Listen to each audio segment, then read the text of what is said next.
弟兄姊妹平安，今天是2021年的8月4号。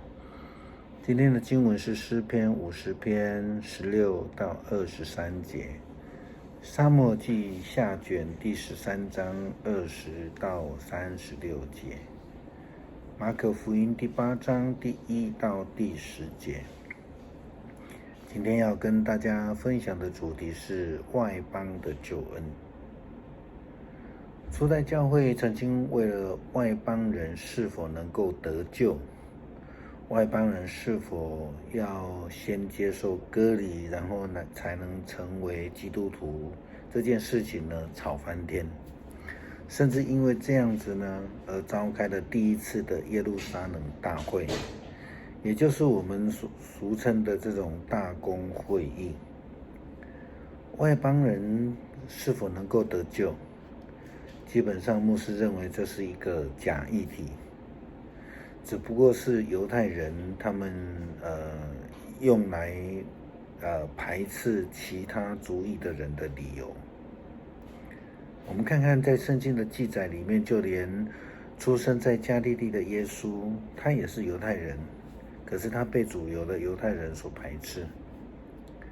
祭司长和法利赛人对这个尼哥底母说：“你也是出于这个加利利的吗？你且去查考，就可知道加利利没有出过先知。”这记载在约翰福音第7章的52节。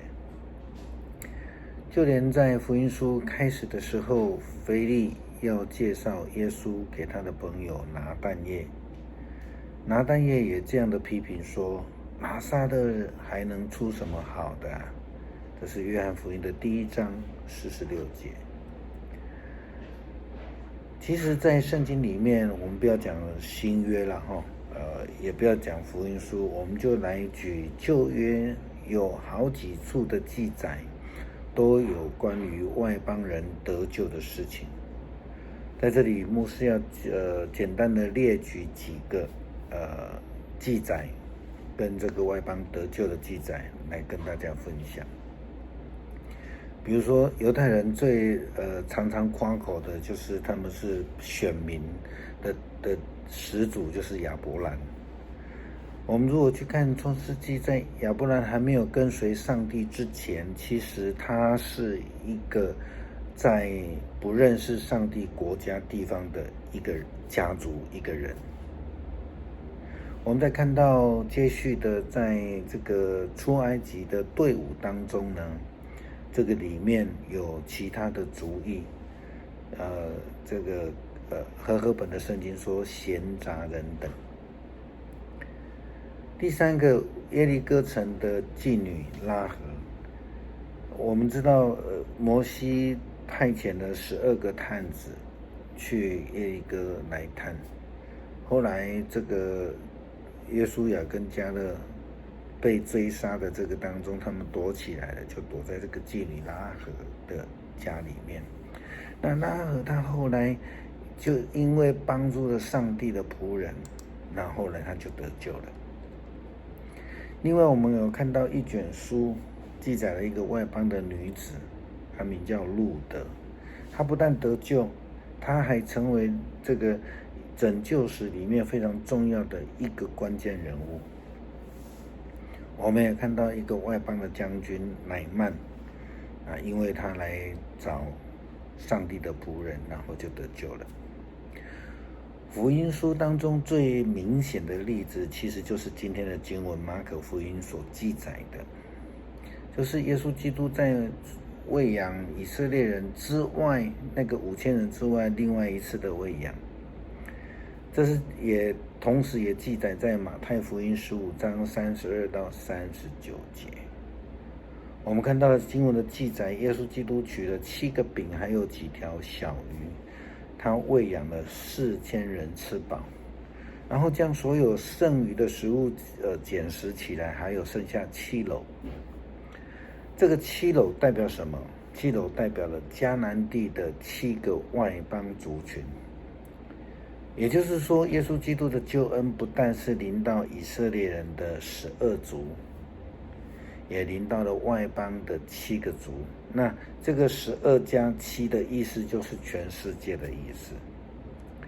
耶稣基督将属灵的救恩比喻成永远不会渴的活水，也比喻成那个永远不再饥饿的饼。喂养5000人或是喂养4000人，都代表着耶稣基督的福音来让他们饱足。上帝的救恩喂养了以色列人，也喂养了外邦人。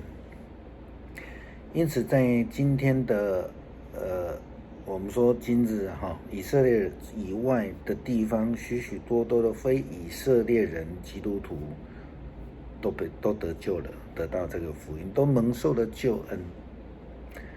耶稣基督降生的时期，选民都认识上帝，也都知道旧约里面所讲的这个救恩的应许。但是所谓的外邦人，他们并不知道上帝，也不知道这个应许，也没有领受救恩。就耶稣基督角度来看，这些人就是生病的人，需要救恩，需要医生。所以这个救恩其实就是要为这个非选民而预备的，因为他们还不认识上帝。牧师的家族原本也是一个非基督徒的家庭。那我们的家族会成为基督徒家庭，是因为我们的阿祖还有阿公在那个时候生病了。那早期台湾这个医疗很不好的时候，他们骗取的各地的江湖术士，当然都没有办法得到医治。后来是因为宣教士的关心、祷告，还有上帝的怜悯跟医治，使得阿祖还有阿公的病得到医治了，也因此接受了救恩，成为基督徒，也影响了我们的整个家族。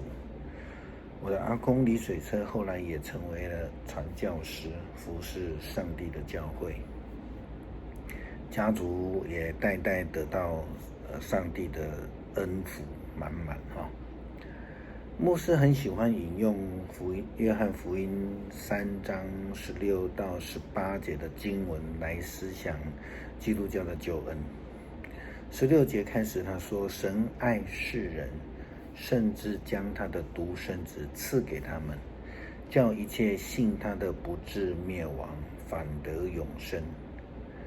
因为神差他的儿子降世，不是要定世人的罪，乃是要叫世人因他得救。信他的人不被定罪，不信的人罪已定了，因为他们不信神独生子的名。在外邦的4000人都吃饱了，得了救恩。我们另外看到那称为群或是营的鬼，他附身的外邦人呢，他也得救了。那些鬼呢，鬼魂就进入了猪群的里面。所以我们知道，只要愿意相信，只要愿意接纳、承认耶稣基督是救主的人，就必得着救恩，就这么简单。所以今天我们都可以开口来试试看，向上帝求他的怜悯与救恩。